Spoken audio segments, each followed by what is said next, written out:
Okay, welcome to SEC Media Days. Kevin Brockway from the Gainesville Sun. Just wrapping up here in the wee hours. They're going to be closing up this place pretty soon, but certainly was an interesting day. A lot to talk about. First was Florida. Florida was picked second in the league in the preseason media days by Coach Mike White. Felt like it was just about where he expected the team to be. So certainly Kayvon Allen being on the first team All-SEC for the second year in a row.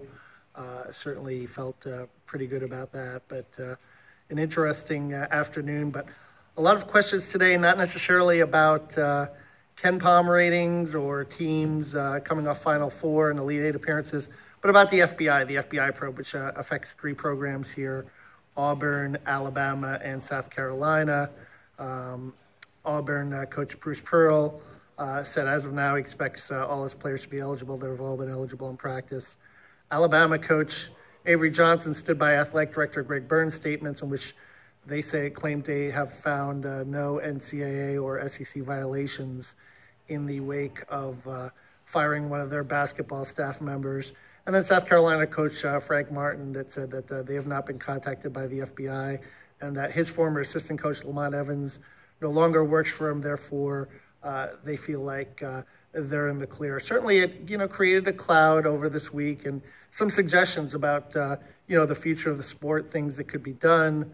Tennessee coach Rick Barnes mentioned a possible trust, for example, to provide for athletes that are capable of getting endorsements.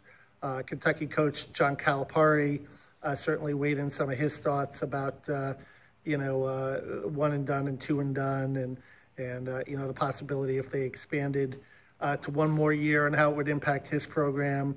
He seems to think that we should take a kind of a players first approach with regards to it. And Georgia coach Mark Fox, at the very end said that maybe destruction would be a good thing to create a new system and to look into some of the flaws that we have certainly seen throughout this case. But it will be interesting, no doubt, and certainly on the court, the Gators should be a very interesting team and certainly well thought of around the league. And the number of coaches that I talked to, Texas A&M coach Billy Kennedy said he thinks Florida could have the best backcourt in the SEC, and certainly that's possible. So, in any event, it's been an interesting 8 hours. Be sure to read our coverage in the Gatorsports.com. And for the Gainesville Sun and Gator Sports, this is Kevin Brockway signing off.